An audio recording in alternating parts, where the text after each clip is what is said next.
Nako guys, chance. Ano ngayon, 19 na. January 19, pero dito po sa Ayala, hindi po ako dito nakapunta noong December. Sa Ayala Malls po by the Bay, hindi pa nila natatanggal itong mga decorations nila. So, baka ito na yung last na makikita kong Christmas trees for the year. Okay, bago po nila tanggalin itong mga to. Pero mamaya babalik tayo pag may ilaw na.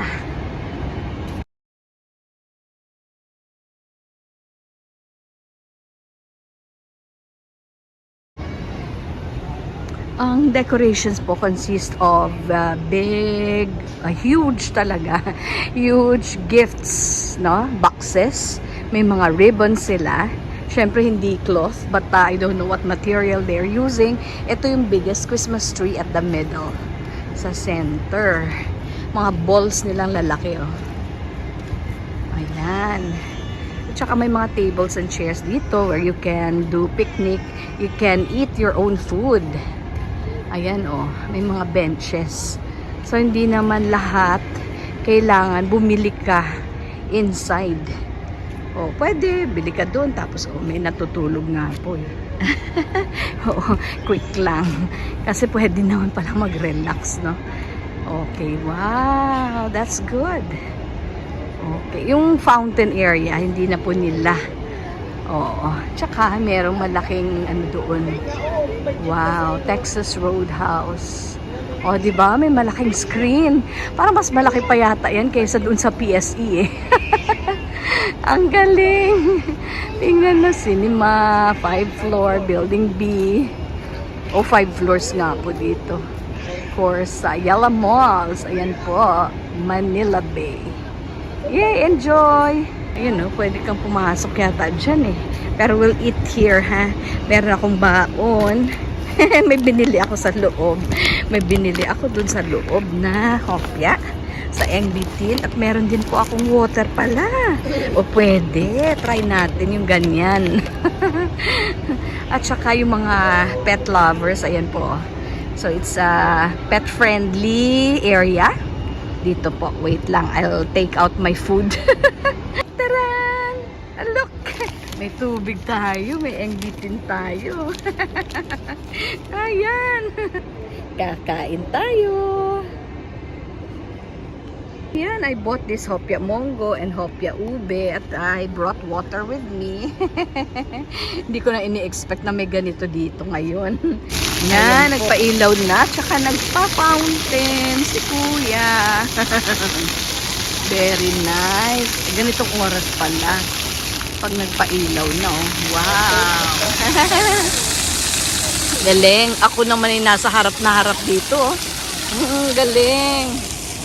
Look around. Medyo maliwanag pa, kaya kahit may ilaw na siya, hindi mo masyadong ma-appreciate, eh. Mamaya, balik tayo pag medyo madilim-dilim. Mas madilim na. Ayan siya, oh. Ayan siya, oh. Ayan. Bibili na tayo ng teacup at saka teapot. Teapot. Ayan. So, Horeca daw po ito. At saka mura lang dito. How much is? Magkano nga po? 6. How much? Oo. Yung aking binili.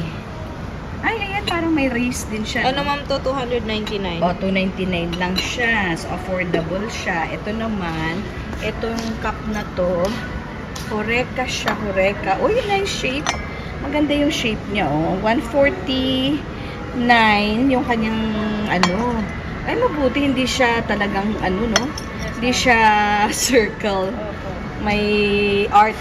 Kumbaga may art siya. Oh, ang dami nila. Horeca po ito lahat. Ayan. At dito, set up. Nag-set up ka sa table mo. Oo, yung plates mo ay hindi talagang circle or square. Hindi. Anong shape yan? Parang half moon. Mas malaki sa half moon. Ayan na. Ito juices. Pero, ang ating ganito, hala miss, I need. Kaso, dapat 3-tiered eh. 3. Magkano po yung ganito? Magkano po yung ganyan? Ano to, mami? Ay. Ah. 799, ma'am. Okay. Yung ito, ganyan din. O, di ba? Oo, Tingnan ma'am. mo Kaya yung sobrang kanyang magkaiba lang ano, sila ng muffins. Pero kulang, hindi 3-tiered eh. Dalawa lang kasi.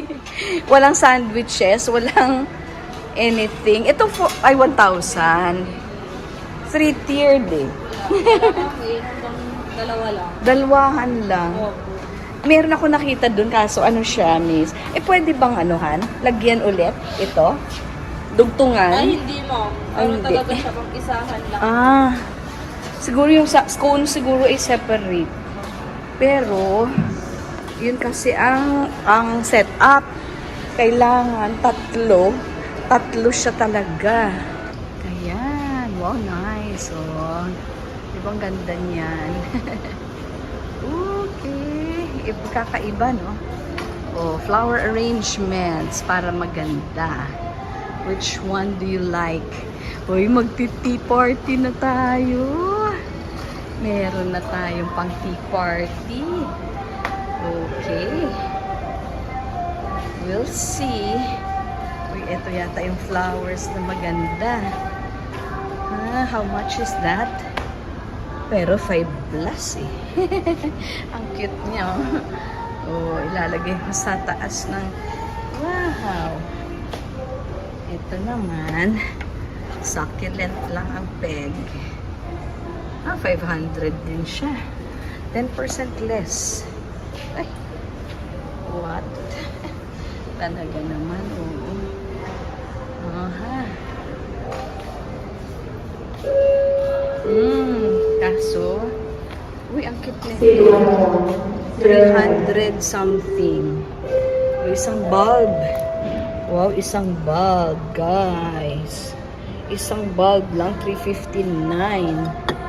Wow, wow.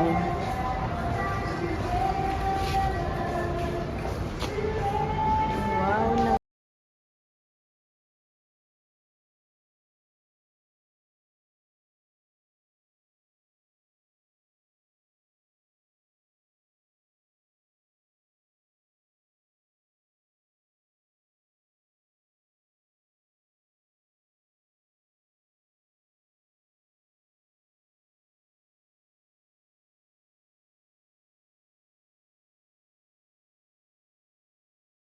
Ayan na guys, talagang lights on na siya. And it's already, anong oras na? Past 6 na po.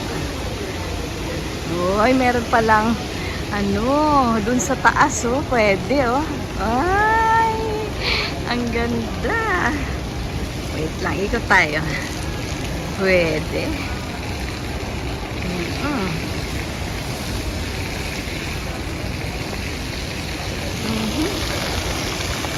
Wow. Yay.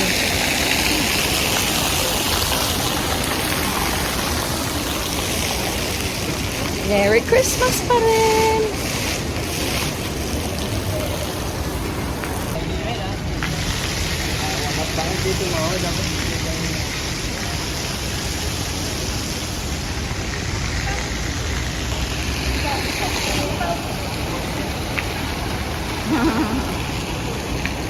Yan oh. Ganda. Malaking screen. Talagang yun yata ang pinakamalaking screen na nakita ko. Medyo natuklap na pero okay lang. Pwede pala. Pwede siguro bawat isa niyan oh.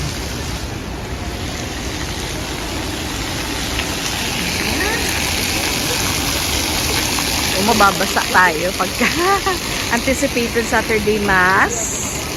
Ayan pala, in partnership with St. Joseph sa Parish Tambo. Every Saturday, 6 p.m. Luzon Exhibit Area, 2nd floor, near Medical Depot. Dito na lang tayo. Hindi na tayo pupunta doon at basa, oh. Oh, ibig sabihin talagang mababasa tayo dyan. Okay. Ay, how nice. Aha. Very interesting, guys. Since 1762 pa pala itong Imagine, world's greatest hot sandwich. Siya daw po pala ang Earl of Sandwich. Yan po yung history nila. I got a sandwich today. Ito po yung Earl of Sandwich. Oh. Ayan siya. Ang name niya po is John Montague. In 1762, si John Montague, the 4th Earl of Sandwich, invented the meal that changed dining forever. Ang story po goes this way. He was playing cards and did not want to leave the gaming table to eat. So he asked for a serving of roast beef to be placed between 2 slices of bread so he could eat with his hands. Thus the sandwich was born. Ganun pala yun. Ito siya, si John Montague, the Earl of Sandwich. Ayan o.